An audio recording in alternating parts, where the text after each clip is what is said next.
मणि महाराज ने श्रीनगर में एक बड़ा बयान दिया है। उन्होंने कहा कि चीन की चाल के कारण आज भारत भर में गायों की मौत हो रही है।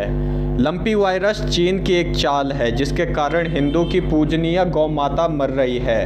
उन्होंने इस मामले में भारत सरकार से जांच करने की मांग की है। श्रीनगर पहुंचे गोपाल मणि महाराज ने पत्रकार वार्ता के दौरान कहा कि भारत में राजस्थान और गुजरात के 2 अस्पतालों में पंचगव्य पिलाया गया, जिससे उन दोनों अस्पतालों में कोविड से किसी की मौत नहीं हुई। जिसके बाद अब चीन साजिश करके भारत की गायों को मारने की चाल रच रहा है। उसने ही कोविड की तरह लंपी वायरस बनाया है जो अब इतनी बड़ी तादाद में देश में हानि पहुंचा रहा है। गोपाल मणि महाराज ने यह भी कहा कि अब देश की एजुकेशन पॉलिसी को बदलने की ज़रूरत है। उन्होंने कहा कि अब बच्चों को पढ़ाया जा रहा है कि गाय एक जानवर है, लेकिन भारतीय संस्कृति में गाय को माता का स्वरूप माना गया है। इसकी पुष्टि भारतीय वेद से लेकर पुराण करते हैं। उन्होंने कहा कि देश के 2 राज्य हिमाचल और उत्तराखंड ने अध्यादेश जारी करते हुए गाय को माता माना है, जिससे भारतीय संसद को भी मानना चाहिए। उन्होंने कहा कि इसके लिए वे पूर्व में 28 राज्यों में आंदोलन कर चुके हैं, जबकि 3 बार दिल्ली में भी धरना दिया गया है। उन्होंने कहा कि अब ज़रूरत पड़ गई है कि गाय को राष्ट्र माता का दर्जा दिया जाए। वो कर रही है कि जिससे गाय को एक तंज के रूप में या फिर एक ट्रोल के रूप में किया जा रहा है। नहीं, ऐसा है कि हमारे यहाँ केवल भावना नहीं है ना, जैसे हमारे पुरुषार्थ चतुष्टय है, मतलब 4 पुरुषार्थ हैं मनुष्य के लिए, धर्म, अर्थ, काम, मोक्ष।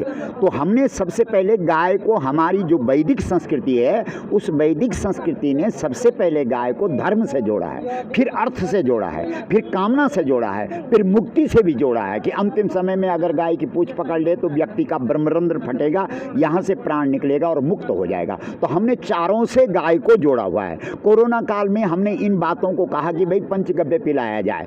भारत के अंदर 2 अस्पताल कोरोना काल में जहां गव्य से लोगों का उपचार हुआ, इलाज हुआ, एक अहमदाबाद में, गुजरात में, और एक राजस्थान के जैसलमेर में। लेकिन वहां एक भी मरीज, जो कोरोना मरीज था, वो खत्म नहीं हुआ, मरा नहीं, वो ठीक हुआ पंचगव्य का सेवन करने से।